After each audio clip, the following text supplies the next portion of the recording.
you hear diverse voices and opinions. And she was meeting campaign with the husband, knowing that. You should not put happy because there is nothing to happy about. Yeah, it's quite pathetic the way the country is going. We distinguish each story accurately with analysis. It's Hard Facts with Maryann Okon on 99.3 Nigeria Info.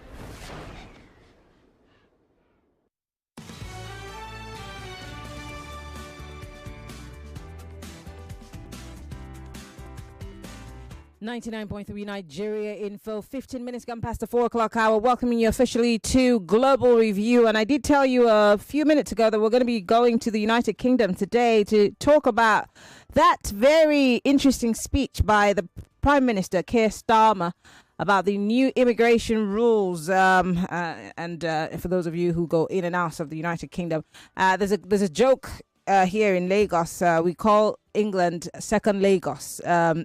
So for those of you who go to second Lagos, you might want to listen in on this conversation. My guest is joining me live from the United Kingdom. He's a UK solicitor and he's also a global migration expert.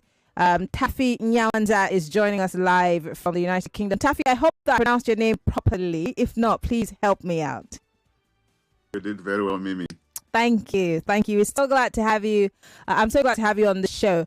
Thanks for having me. First and foremost, for the average person who does not necessarily understand what this new, immigration rules are, because again, many people would not think that Labour would take this stance as opposed to the Tories, and many Nigerians have seen Kemi Badenoch go on and on and on about, immigration, and one wouldn't have seen this coming. Why do you think Keir Starmer decided to take this stance? Well, it's very clear what's happened. You may be aware that on the 1st of May, there were some elections, local elections this time. There was a parliamentary seat which was up for grabs, just one. But Labour did very badly, and there was an upsurge, or rather a swing towards an anti-immigration party called Reform UK, which is led by Nigel Farage. And so what we are seeing is a reaction to that. Quite clearly, there's an anti-immigration sentiment which the government is responding to. Lovely. Many who do not know Nigel Farage, this is one of the people who spearheaded the Brexit plan, even though the UK is still reeling from the aftermath of Brexit. But can you break down the recent immigration rule changes? What are the key highlights and what should we know? All right. Okay. So first of all, these are proposals. So it's a white paper that's been announced. So we haven't seen changes yet. We know they are coming. But at this stage, they are proposals. And we know that the first will probably come into effect in June. Now, the main ones that are coming in is, number one, the end of overseas recruitment of carers. So the care visa scheme is coming to an end officially. And that is coming in June of 2025. So that's the big one. That's the highlight of these changes. Then the second one, which has got a lot of people talking, is the doubling of the period towards settlement. So traditionally, it takes 5 years to work to get to settlement, what we call indefinite leave to remain. So for a lot of people that came on the care visa into the United Kingdom, they were working towards settlement or indefinite leave to remain at the 5-year anniversary. And the proposal is to double that to 10 years. And that's just got a lot of people into a tailspin. There are other proposals, of course, but those are the two main ones. Yeah. The other one, which I suppose a lot of Nigerians will be very interested in, is the reduction of the graduate visa scheme. So at the moment, it's 2 years. If you graduate in the United Kingdom, you get 2 years to stay on in the UK and work and basically do what you like.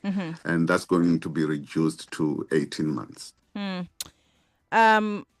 Let's talk about the healthcare workers, because this one way or the other is going to affect care workers. And we also understand that the majority of the UK population is quite aged. And so there's a need for more migrant workers recruited. But then I heard Keir Starmer constantly say that it's time to equip, or rather get UK workers, into the business. If these workers were available to start with, why were they open to bringing migrant workers in, to do that? That's the million-dollar question, really. So what's happened traditionally is that local people have always shunned these dirty jobs, and over time, or rather in the past, these jobs have been done by Europeans. So you will be aware that before Brexit, there was what we call free movement of Europeans coming in and out. So traditionally, these jobs have been done by Polish, Lithuanians, so sort of East European migrant workers. And Brexit meant that free movement ended. So you no longer had cheap labor from, your traditional labor strongholds, like Poland and countries like this. And so the UK government had to turn to the rest of the world, and hey, that happened to be Africa in most scenarios, and of course, India, Pakistan. But the majority of carers have come from, Nigeria, Zimbabwe, then of course like I said, Pakistan, India, and so on.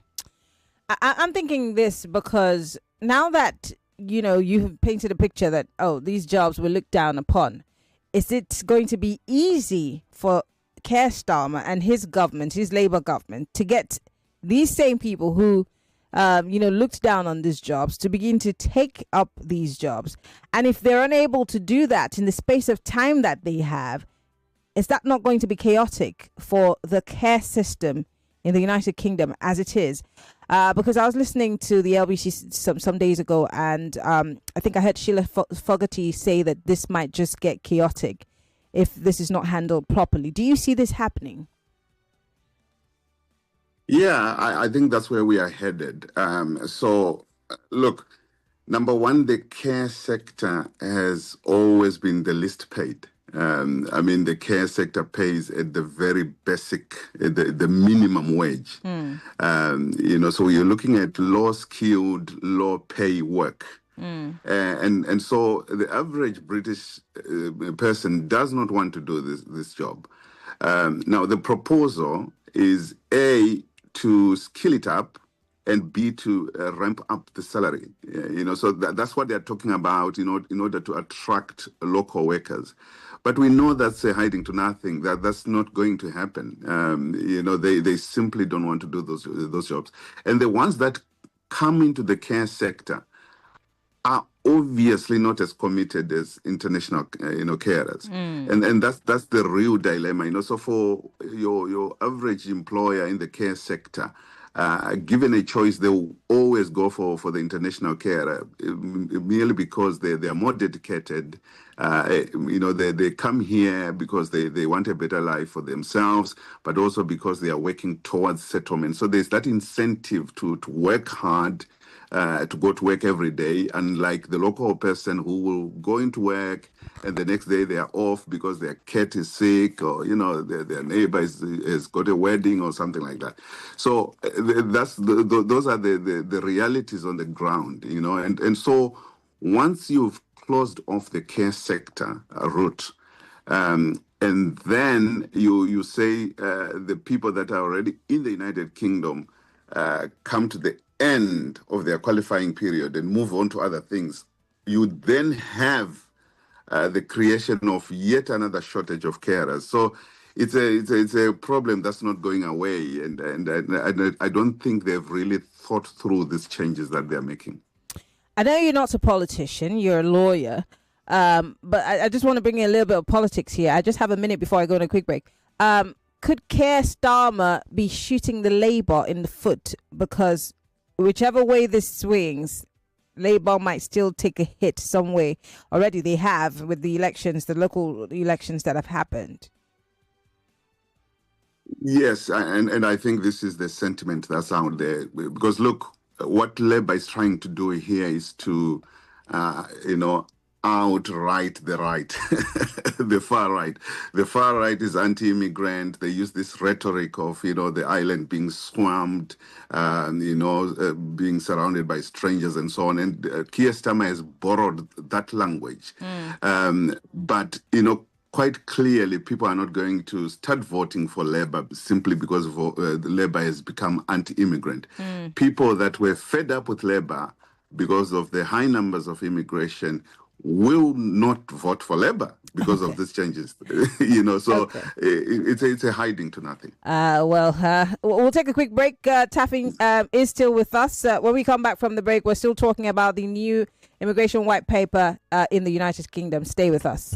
You are listening to your number one station for talk. 99.3 Nigeria Info. 99.3 Nigeria Info. Let's talk.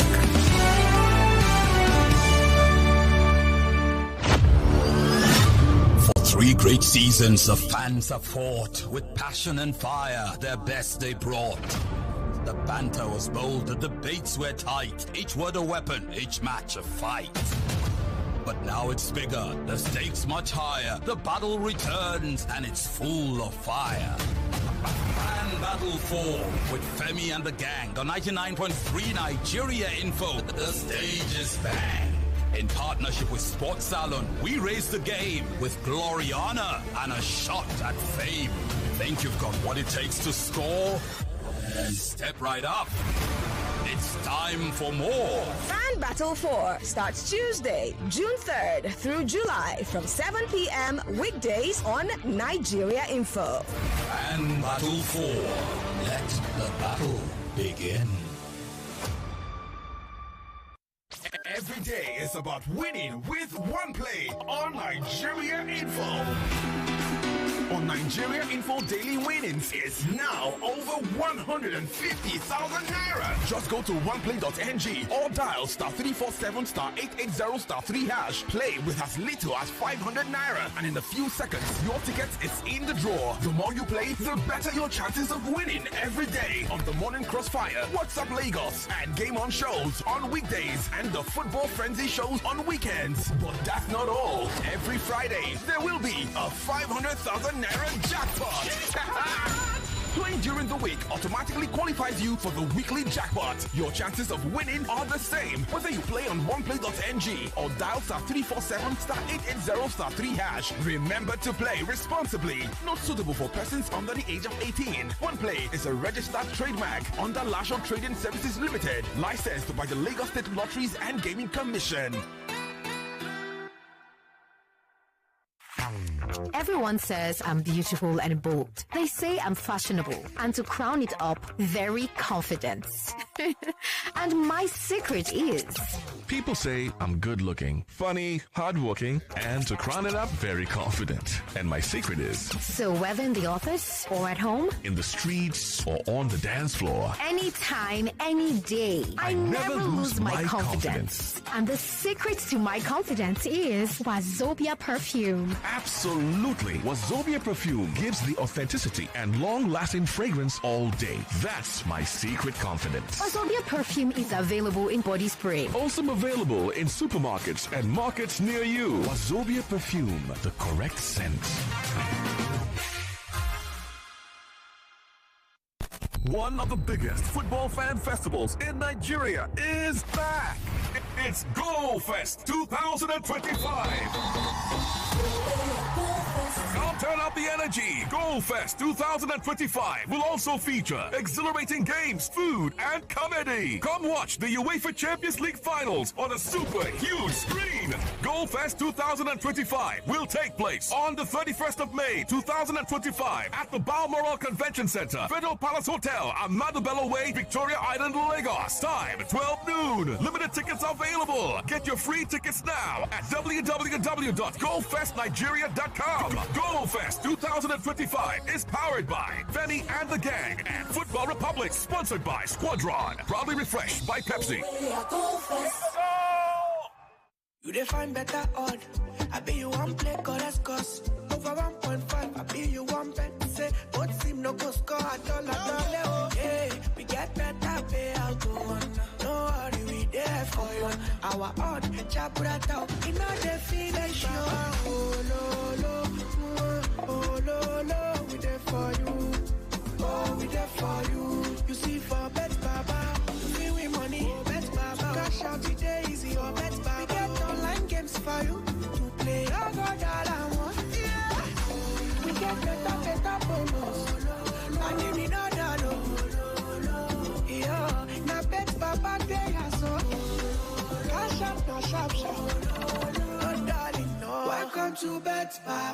Register now on betbaba.ng. Not for people under 18. For 3 great seasons, the fans have fought with passion and fire. Their best they brought. The banter was bold, the debates were tight. Each word a weapon, each match a fight. But now it's bigger, the stakes much higher. The battle returns and it's full of fire. Fan Battle 4 with Femi and the gang on 99.3 Nigeria Info. The stage is bang. In partnership with Sports Salon, we raise the game with glory, honor, and a shot at fame. Think you've got what it takes to score? Then step right up. It's time for more. Fan Battle 4 starts Tuesday, June 3rd through July from 7 p.m. weekdays on Nigeria Info. Fan Battle 4. Let the battle begin. Mommy! You want to watch YouTube? Not my phone again. Every time YouTube. Mommy, you want to watch YouTube? You want to watch YouTube? Not with my phone. Go and watch TV. But there's no YouTube on our TV. That's before. With the new Airtel Smart Router, for just 25,000 naira, you can watch YouTube and more on any TV. Even our own TV. Really? Yay! Thank you, Mommy. Oh, you're welcome. Turn any TV into a smart TV with the Airtel Smart Router and watch Nollywood movies, football, and lots more on YouTube with unlimited data for 30 days. Airtel, a reason to imagine. Is that Alfie playing football in the rain? It's Toby Chio. My goodness. When did he grow up? That's it with kids, though. It's amazing how your child grows up before your eyes. Enable their thriving development with the new NanKid 4 with HMOs to support your child's development, probiotics, and high-quality proteins to support age-appropriate growth. NanKid 4. Nourish your child's potential. Hello, Mrs. Martins. Yes. Oh, Mrs. Johnson, how may I help you? Junior's body temperature is high, and he's complaining about headaches and body aches. Not to worry. Get Bruston and suspension. Okay, ma. I'll call you back. Bruston and Suspension for Children is a sweet-tasting brand of ibuprofen which provides relief against toothache, pains, and fever in children after 30 minutes. Hello, ma. Oh, Junior, stop that. Is everything okay, Mrs. Johnson? Yes, ma. Junior is fine now. In fact, Junior, sorry, ma. I'll call you back. Brustin and Suspension for Children. Always take the product after meal. If symptoms persist after 2 days, consult your doctor. A quality product from Rambaxay.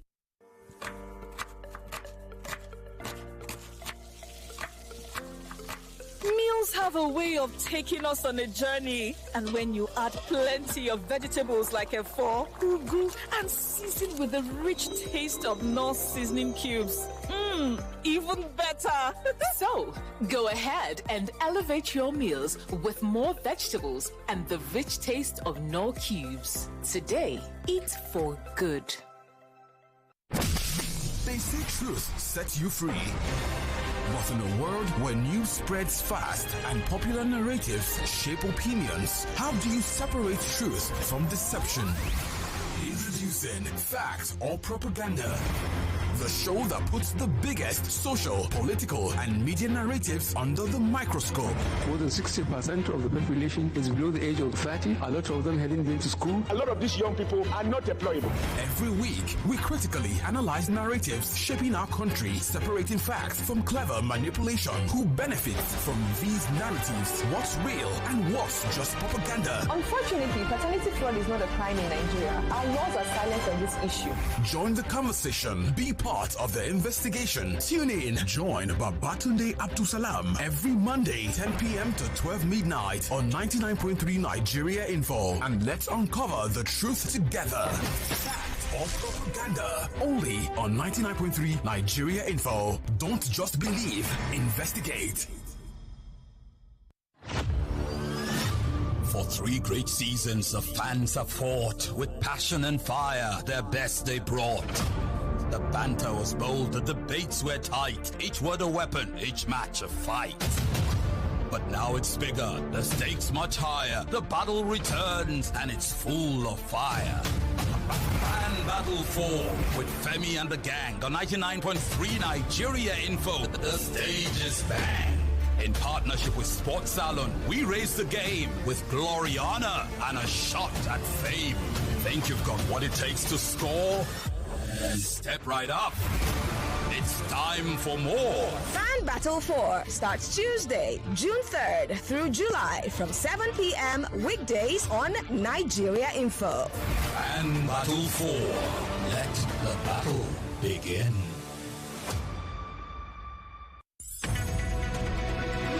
We're back. We're back. We're back. We're back. We are back. We're back on 99.3 Nigeria Info.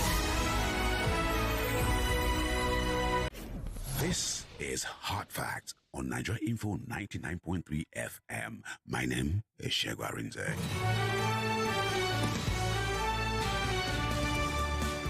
All right, we're back. It's still Global Review on Hard Facts, 99.3 Nigeria Info. We're live, facebook.com/Nigeria Info FM. We're also live on YouTube, Nigeria Info FM. You could be part of the conversation. You could join us also on X, use the hashtag Hard Facts. And on WhatsApp, if you're listening to us from outside of the country, you want to be part of the conversation, you have questions, you got comments, 0809597585. I still have my guest joining us via Zoom. He is a UK solicitor and also a global migrant expert. And we've been talking about the situation in the United Kingdom. Of course, that very big announcement that was made by the Prime Minister, Keir Starmer. It shook a lot of people, including African migrant. Taffi Nyawanza is still with us via Zoom. Taffi, thank you so much for staying with us. Let's talk about the fact that a lot of migrants or a lot of people have migrated to the United Kingdom using this whole care visa, care worker visa. How do you think that these changes is going to affect their future plans? Because a lot of people have, settled in their minds that they're not coming back home, or some of them don't even have a home to go back to. How is this going to affect their plans in the future? All right. Okay. So first of all, let's just clarify this. As I've said, the white paper is still a being set of considered. ideas. Yeah. So it's going to consultation. I think already, there's a lot of backlash, even within Labour itself, so a lot of Labour MPs are up in arms with these proposals, particularly the proposal to double the period towards settlement. So what happens traditionally in the United Kingdom is that if a new law comes in, it doesn't apply retrospectively. It doesn't apply to people that are already in the United Kingdom. So we're talking immigration law. So if a change comes in, it normally will start to apply to new arrivals. But the proposal being made is that this would affect those that have already come. That would be a break with tradition. And that would actually be against sort of convention, what has always happened in the United Kingdom, and quite unprecedented. Now, whether that comes into being will depend a lot on the MPs.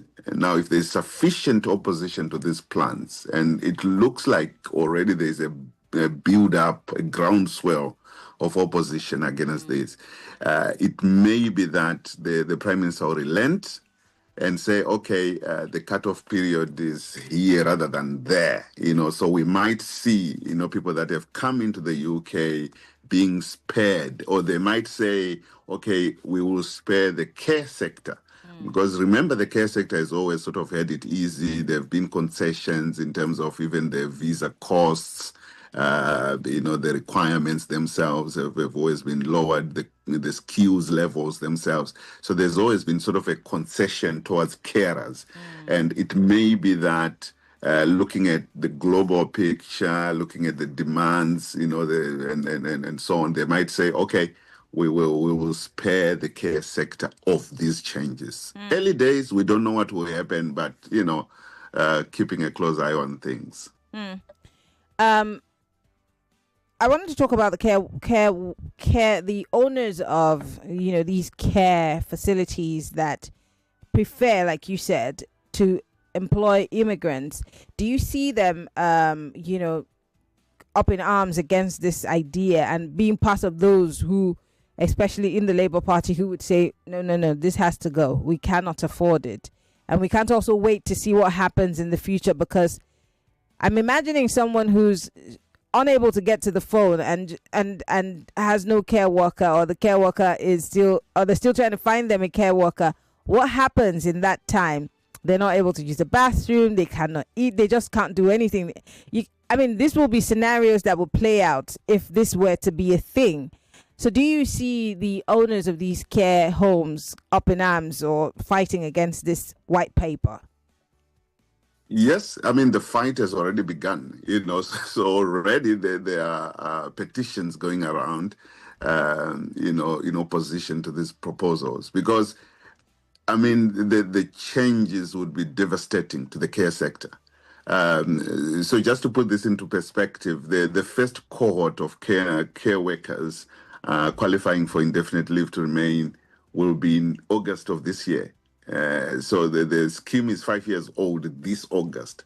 Wow. So that means if these plans went through and people qualified in August for indefinite leave to remain, and then you've got the closure of the scheme on the other end, you've got an exit of a sizable chunk of carers from the sector. So that creates, gaps. And you also know, the history of this country in terms of, the devastation that COVID caused, and so on. So it's not a pretty sight. And this is the dilemma, really, that this government has on the other end of wanting to bring down numbers of immigration, but on the other end, catering to a sector that really, is at the core of this society in terms of care for the elderly. And of course, plus the NHS also having its peculiar problems also with hiring. I really don't know who said that this was a bright idea for Keir Starmer, but let's talk about you as a solicitor and someone who is a migration expert. If someone wanted to come to the United Kingdom today, wanted to move to the United Kingdom, what would be the gems that you'd give to them to arm themselves before coming? What should they consider before wanting to migrate to the United Kingdom, if it were an option? All right. Okay. So let's look at some of the proposals in the white paper, which are actually good. Okay. So there is a scheme which is known as to use the old term, the highly skilled, scheme, highly skilled persons or high profile persons or whatever. We're talking of highly qualified people. So the engineers, the software engineers, AI particularly, and so on. Now, there is a scheme that says, or that has a list of universities that are eligible. So if you're a graduate from those universities, you've got a free pass, basically. There's a proposal to double the number of those universities. So that list currently does not have a single African university. So it's got this global elite, a list of elite universities, not a single African university. There is a proposal to double the number. We think that they may look at the global south for the first time, and so bring in a few African countries. So that's a good thing, and that's something that, people should be watching out for. Apart from that, the student visa is still very much open. Some of the proposals are to tighten compliance around higher education institutions and so on, but that remains a viable option. Visit visa still very much open. I know there's a lot of traffic between Nigeria and the United Kingdom, particularly people coming for short-term visits. That still remains open. Then you've got other schemes, like creativity sector, and so on. So I would say for someone wanting to come to the United Kingdom, my advice would be, obviously get your facts, know what's available, with the closure of the K visa, there are still other opportunities in other sectors, but prepare well. And that's the message now. If you're going to do an application for a visa to the United Kingdom, prepare painstakingly. You can't afford to make a mistake. Do it properly. Please don't use false documents. Very important. As funny as it may sound, it's very important because these are the things that work against a lot of people when they're trying to get a visa. Actually, it does. And the sad thing is that not only does it work against you, but you get a ban for 10 years. You would really want to avoid. You would rather get a refusal because you didn't meet the requirements. And then you try again, you apply again, maybe next time you get better it. Than getting a ban. Exactly, a 10-year ban. And the sad thing about a ban is that it doesn't just affect your chances of getting to the UK. These countries now share data. So, you're looking at the UK, you're looking at US, you're looking at Australia, and all the Schengen countries, yes. And all the Schengen countries, and you really don't want to be in that territory. Well, Lagos, the phone lines are open. Taffi has given us this ideas would be paying for it, but we got it for free on Global Review. So join the conversation. If you have questions, you got comments, join the conversation. It's 0201-277 0993 0201 465 7190. We're talking about the new white paper that was raised by the UK Prime Minister on immigration and especially care visas, which many people from this part of the world, especially African countries, have used to gain some sort of entry into the United Kingdom. That might be under threat. You want to ask questions, you got comments, join the conversation. 0201 277 0993. You can join the conversation on WhatsApp 08095975 You could also be part of the conversation on our live stream. We're on facebook.com/Nigeria Info FM. We're also live on YouTube, Nigeria Info FM. We would like to hear from you, so join the conversation. Yes, you could also join the conversation on X. Use the hashtag hard facts, and we would like to read from you. 0201 277 0993. Larry here says, sends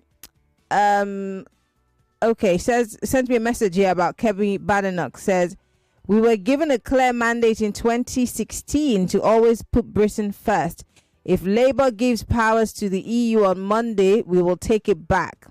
She said Brexit was not a suggestion. It was a vote to put UK first. Swella said it before. Now Kemi is saying it. And he says Monday is just around the corner.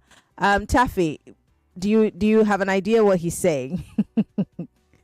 Of course, talking about Swella Braverman there and Kemi Badenoch.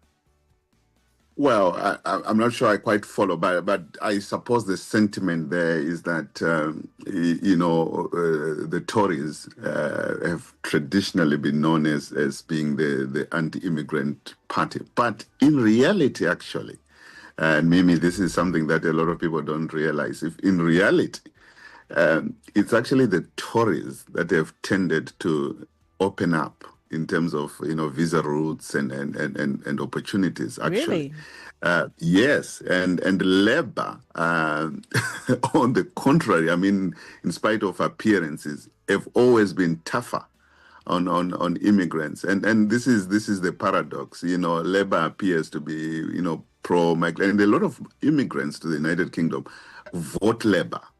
But in reality, you realize that it is Labour that has always brought in the hardline, policies and suggestions and so on. And I don't know whether that's a psychological thing that, Labour know that people think that they are softer on immigration and migrants, and therefore they have to act out tougher. And so that's how it tends to play out, that their image versus what they actually do is very different. It seems like a psychological play. Exactly. So, we've been having this debate about, you look at the states as well. Because, by the way, this is a double whammy. What's happening in the United Kingdom is happening in the US right now. A reflection of what's happening in the US. But you look at the US as well, and you remember that Obama was probably the toughest president on migrants. Migration, He was known as the deporter in chief. So there's always that paradox, that these liberal parties actually act tougher towards immigrants. But and I don't know whether that answers that query. Yes. Okay, I just quickly, this is a question that many people are asking, and I want to ask you, what legal advice would you give to Nigerians currently in the United Kingdom who are worried about their immigration status?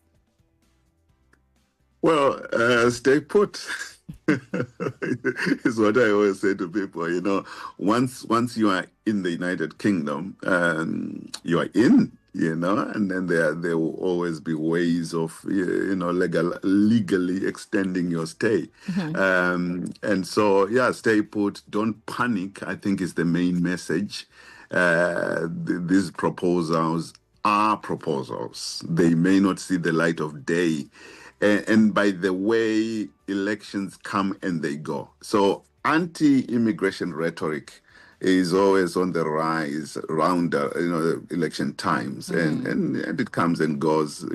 Some of these people may not remember, but there was a particularly nasty election, when the Tories were fighting on that whole point of immigration, and they had vans going around with messages, anti-immigration messages, and talking about deportation and so on. So it can get bad, it can get nasty. But, these things come and go. And I think people should not panic. Keep your head down, do the right thing. Don't break laws, obviously. Very important. And you should be okay. You should be okay. Okay, let's see if we can read a few messages before I let you go, Taffi, because this has been a great conversation. Please, what can I do after a ban? I made a mistake for my date of birth. This is Ken. He's talking about his UK visa application. Yeah. Okay. So that's what we referred to, just a few minutes ago, and that's the real baddie. You don't want a ban, but look, if you've got a ban, then it's got to be addressed. There's no skirting around it. It's got to be, by the way, a ban is not always 10 years, and I don't know how long his is. So it can be a year, it can be 5 years, it can be 10 years, depending on what the breach was. But let's assume it's the worst one, it's the maximum, the 10 years. Yeah. So the first option is obviously to wait out the 10 years and then apply after that. Yeah. But the second option is to challenge the ban.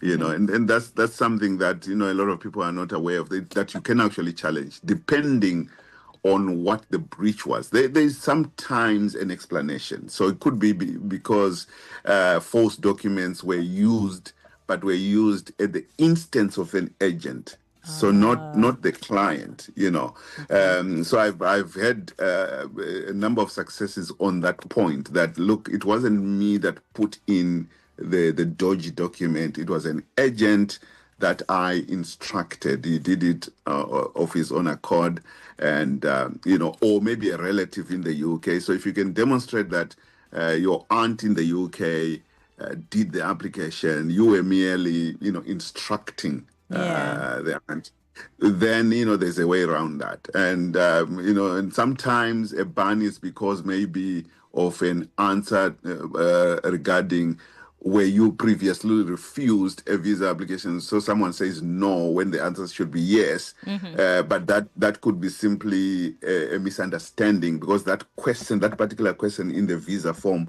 appears amongst a number of questions that refer to in the past 10 years. But that particular one doesn't say in the past 10 years. So a lot of people answer No, because they are assuming it's referring to in the past 10 years. So that's just an example. And we've had a number of successes on that point. So what I would say is, don't just sit on it, challenge it. You may very well succeed on in overturning a ban. Taffi, I want to say thank you so much. Taffi Nyawanza is a UK solicitor and a global migration expert, and he's been talking to us about the new white paper on immigration. And, we'll keep our fingers crossed and our eyes on the United Kingdom to see how that plays out. Thank you so much for coming on the show, and we hope that we can have you back soon sometime. Fantastic. Thank you so much for having me. Thank you for coming. Well, Lagos, we'll go on a break, and when we come back on the other side, we're talking about street children. Stay with us. More talk, more right after this. All right. Thank you for having me. Is back again! A time for exciting games, music, dance, and fun for every family! 99.3 Nigeria Info. We are more than just radio. Subscribe to our YouTube channel at Nigeria Info FM. Check us out on Facebook at Nigeria Info 99.3. Follow us on Twitter at Nigeria Info FM and on Instagram at Nigeria Info FM Lagos for live updates as it happens. 99.3 Nigeria Info. Let's talk.